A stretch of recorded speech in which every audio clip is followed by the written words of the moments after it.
Odo arrests Vedic Solus for fundraising on the promenade without a license, and Captain Sisko is awarded the Christopher Pike Medal of Valor, and Ducat needs some Visine to get that darn red out of his eyes. Hello, everybody, and welcome to the Seventh Rule with Cirroc Lofton.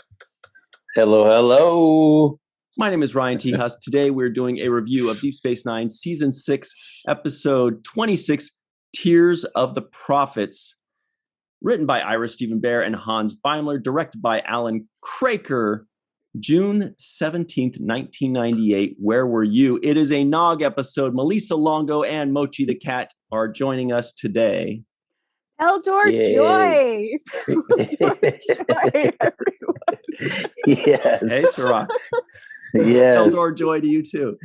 Eldor Joy.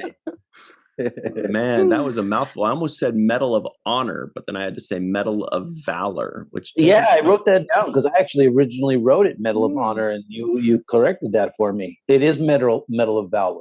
Yeah. It doesn't quite roll off the tongue as easily, but today I decided to wear red to match Ducat's eyes. Nice. He needs that Visine. Anyway. Yeah. Oh, how far race of you? That counts as a NAM though, right? For who? Christopher Pike. Yes, I think it does. Very nice. I just glossed right over that. Wow. Excellent work. She is on fire today. Yeah, she is on fire like Jadzia Dax. Too soon. Today we want to give for that. I just finished. Today we want to give a very special thanks to our friend Thorsten Reichelt. I believe he's out in Germany, so let's see if I'm pronouncing that correctly. Thorsten Reichelt. Or Reichelt. I don't know. But thanks very much, Thorsten. This is a great episode for you to choose. Let's have some fun and talk about it. Cirroc, were you destroyed at the end there? Yeah, a little bit. I wasn't expecting it. And it's funny because I was not expecting it, even though I know that Terry wasn't with us in the 7th season. I just didn't, for some reason, I wasn't even thinking about like her last episode, and this was her last episode, and kind of sad, especially when they set it up with the whole baby talk and all of that, planning of family stuff. That made it even more emotional for me. Mm-hmm. Yeah, I found myself thinking, what was it like for the people that watched it the day it premiered on June 17th, 1998? Were they like, no, she's not dead. She can't be dead. They did a psych out. They did a fake out to us a couple months ago where she almost died. We thought they're probably like, no. But then they're like, when are they going to tell us? Just kidding. They go through the whole thing. Yeah. Ducat kind of apologizes. She's in sick bay. There's all, and they're just like waiting, and it never comes. And then there's the scene with Captain Sisko saying his goodbye to her. I can only imagine that the viewers were in shock. Well, I think I remember thinking, well, it is the season finale, so maybe they're gonna do some magic. Yeah. Star Trek magic to bring her back for the next season, but it didn't happen, unfortunately. Yeah, it was sad.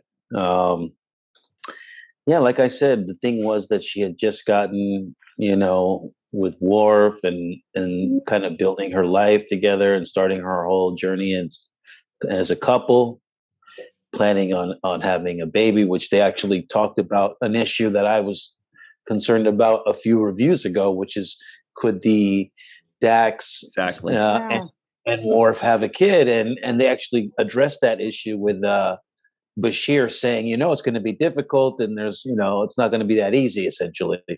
That there would be some kind of intervention scientifically or medically for them to be able to accomplish that. So that's at least what I thought the innuendo was. But it didn't seem out of the realm of possibility for them, right? And they never really talk about adoption that much, but that could have also probably been an option for them if they weren't able to have a child. They may have adopted a child or they something. Could adopt Jake. A little late, but whatever. Right. Hey, I'm down. A little too late though, you know. But yeah, so there was this whole idea of them building this future together and building a family, which I thought added to the sensation of the loss. It was like, oh man, here they are planning this thing out. You know, everything's going along smoothly. She doesn't go on the Defiant, right? Yeah. So you're thinking, oh, she's safe. She's, you know, right. So you're thinking that the people on the Defiant are the ones that are actually at risk, or the Klingons and the Romulans, the people who are about to go to the front line. So you think whoever's staying back is pretty much safe. And so watching that kind of unfold, they really set me up, and I was sad to see her kind of go out like that, especially because it wasn't necessarily in an act of heroism. Totally. Right. It wasn't like some big sacrifice in right. She didn't do it like Shax did on Lower Decks at the end of season 1, going out in a blaze of glory. She was just praying, happy, grateful, everything's cool, and then Dukat comes. Well, right. In it fairness, was a true murder. Well, in Dukat's mind, he did an act of heroism, though. So you kind of got the heroism there. No. I mean, no. If it was like something where she kind of had to lock herself in an airlock or something and save the station because, the only way is somebody had to go to the warp core and expose himself and everybody else would live if she died or something to that measure, it kind of would have been easier for me to swallow, probably even sadder for me, but easier for me to swallow a little bit. It was kind of hard that it was just Dukat popping up on her while she's praying. She had never gone. I don't remember her going to the Bjorn Temple in the past. This was like the first time, right? Well, yeah, because she had hope. And that's why it is so sad, because she's so full of hope for this possible baby between the person she loves and herself to pop up, to be possibly successful. There's a chance. And then she's going to thank them, because you thank everyone who possibly, whether it's true or not, has a hand in that miracle coming up. So she goes to thank the prophets and I wonder if there's enough room in Trills that are conjoined and have a symbiont in there plus a baby. Like, are they?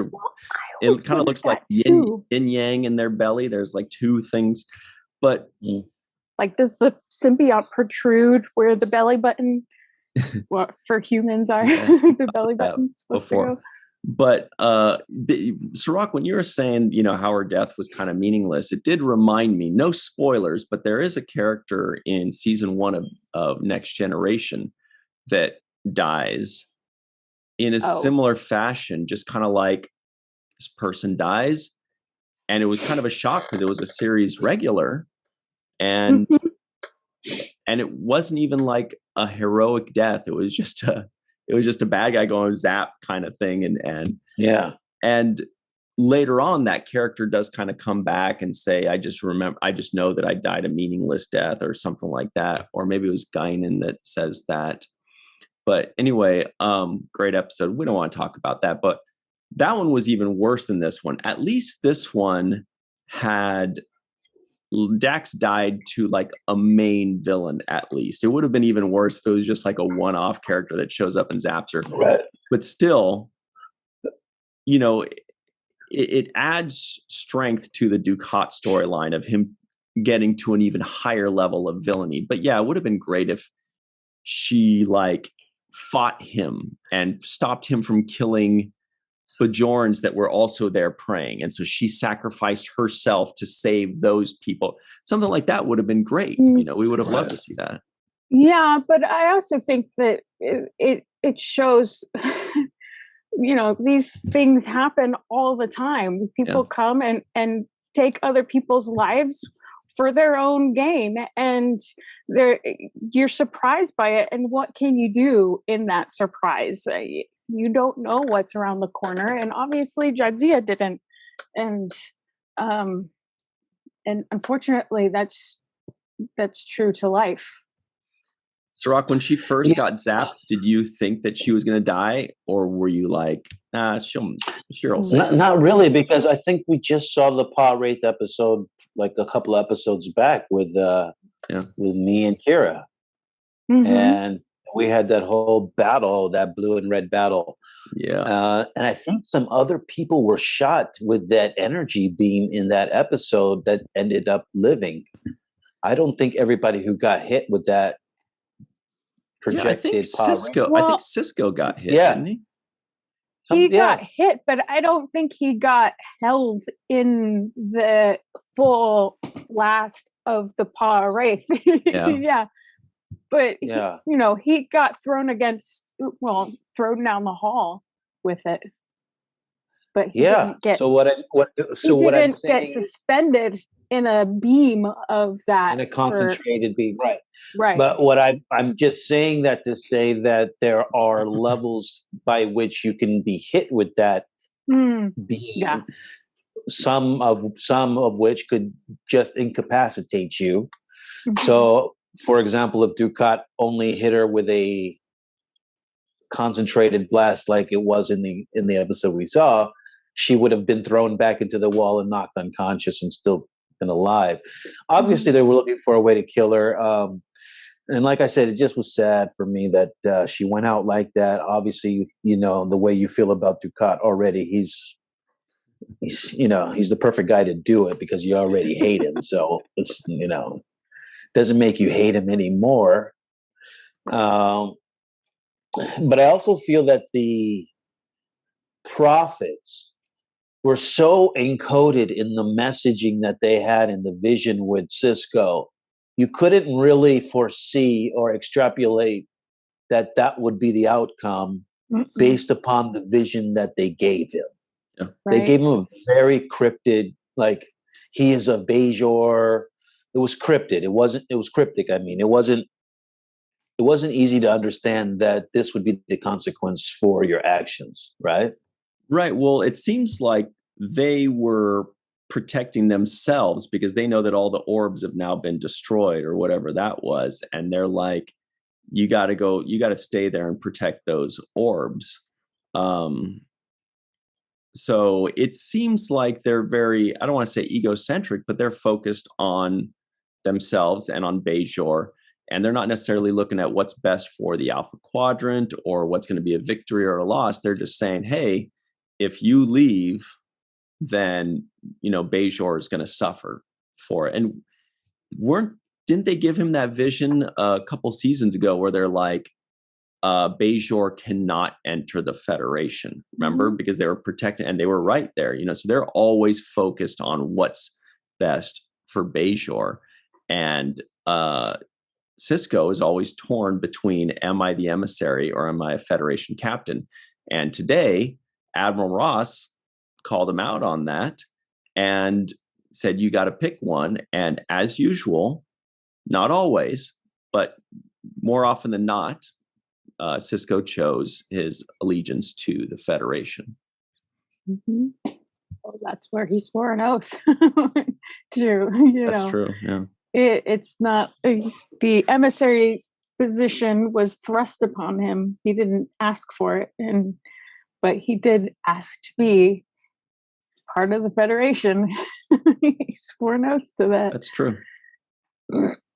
I feel like his allegiance has always been to the Federation, even when he sided on the side of the prophets and had his visions and his experience with them. When he comes out of it, he's basically telling everybody, trust me, I'm going this way, but he's only working in the best interest of the Federation. He's like, this is what's going to be best for the Federation or Bajor, and us going forward. So part of me thinks his allegiance is always to the Federation. Even when he's in that state of vision, he's trying to ask questions that would help him, solve problems as a captain. Mm-hmm. So all of it is kind of motivated and centrally about him in this, in what we would deem as reality, right? He spends 99.9% of his time as a captain in this kind of reality, and like that 1.1% is in this vision state where he's able to communicate with the gods and whatnot. So I would say all of his motivation is to benefit Starfleet, benefit the Federation, make the best moves for for peace and prosperity within Bajor and the whole quadrant. Which makes sense because it's easier to trust the thing that you've known and been invested in your entire life than it is to trust something that is completely alien, and that level of trust in the prophets has to be earned and developed and grow, and I think it has to a point, but there's, you still fall back on the same old, even if that same old isn't the best option for you. Mm-hmm. Well, I'm thinking about like the position that he's put in, that he's constantly forced to choose between the two. And just imagine where you're like, you have to choose between this duty and the thing that you didn't choose, the emissary, right? Mm-hmm. But you have millions or billions of people counting on you, these lives, even if you never chose for them to count on you, they are. And so he's constantly needing to figure out how to juggle his responsibilities that he chose with the responsibilities he didn't choose. And, that's why he's like, well, let's see, if I can save 1 million lives on one hand and I just get a reprimand on the other hand, maybe I'll do it this time. You know what I mean? Like, yeah, he constantly has to, take the lesser of two evils. And it's just such a difficult position to be in. And, even though he never chose to be the emissary, it's still this enormous responsibility to where like he cares about they're still living beings, and he's constantly being forced to make these tough decisions. Which shows what an amazing character, what amazing standards Sisko has, because he is always grappling what is better for the many, what is going to hurt fewer people, and he's open to receiving the messages from the prophets, which not everyone would be, which may be why he was chosen to be the emissary, because his mind is open to other sentient beings, even though those don't come in solid form. I don't know. I think about the gospel and like religion in general, and when you have people that are leaders in religious sectors, they could say anything. And what I mean by that is it's not just about the words that you say, it's about the actions that you take and who you really are as a person. So if you are really a person that doesn't take advantage of people or helps people and that's kind, that will reflect in your actions, regardless of what your words are. Your words, I'm the greatest of all time, I never sin, I'm the greatest, I do all this for the homeless and charity, but if your words, if your actions speak like that, and we can see you in moments when you think nobody's looking and you're, buying coffee for a homeless guy or doing this and doing that, when you think nobody's looking, then that shows a different kind of action. And to me, that's the reason why they chose Sisko, not because of his words and his diplomacy, but because of they have faith in him taking the right actions when the moment counts. Mm-hmm.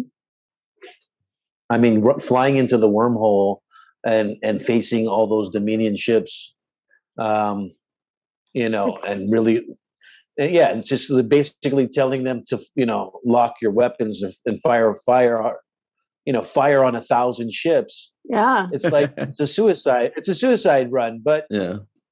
he's rolling the dice based on whatever instinct that he has as a human being, whatever that gut feeling that he has, and he rides it. He rolls the dice on that gut feeling. Even in this case, his gut feeling was, this is not a good idea for me to leave, but he still rolled the dice and said, all right, well, I'm going to leave. Right. And he'll take that chance. You never know which way it'll go, but he'll take a chance either way. And he has a gut kind of instinct, even to leave at the end of this episode where he's like, all right, I'm leaving. That was another gut moment feeling for him, right? Yeah. It's interesting because he doesn't lead with the notion, it's you don't see it on him immediately that he's kind of a man that follows faith, that follows gut, that follows instinct. He seems like somebody that's kind of tough and calculated and all that. But the more you get to know him, the more you realize like he definitely has to, because he's torn in so many ways that when there's no right answer, you kind of have to just say, okay, well, what's my conscience telling me? What's, where am I getting pulled? Because he never has any right answers a lot of times, and he has to just kind of go with his gut like that. And I like that he ended up leaving at the end. I would have liked to see Worf also leaving. Like, I would have liked to see just one scene where he just kind of grabs a bag and just goes off somewhere to find himself or to go be with the Klingons or something, because then that would have just really set Deep Space Nine into turmoil where one person dies, two others leave, Sisko and Jake. Worf goes off in this direction. And it's just kind of like it would have left everybody at the end of season 6 on the original viewing thinking like, whoa. I was thinking happened? Something similar to that when I was watching it last night.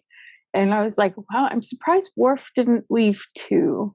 Mm-hmm. You would think that he might, just because, I don't know, that, he would be in the same position as Sisko was in the beginning of Deep Space Nine in the very first episode. That's right. Maybe he's going to finally join the Nyberide Alliance, which he mentioned at the beginning of season 4 when he's like, Chief, I'm going to join the Nyberide Alliance. And he's like, that's a long way away, Worf, or whatever the heck he says. I was waiting to see more reaction from Worf. I wasn't really satisfied with his goodbye scene with Dax. It didn't give me enough based on how much I felt. Yeah. A yell. Yeah.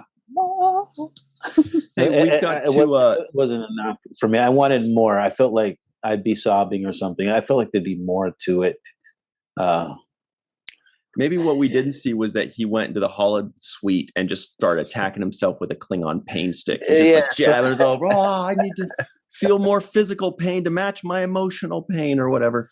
But we got to hit a quick break, a very quick break, and then we'll be right back, everybody, on the 7th Rule.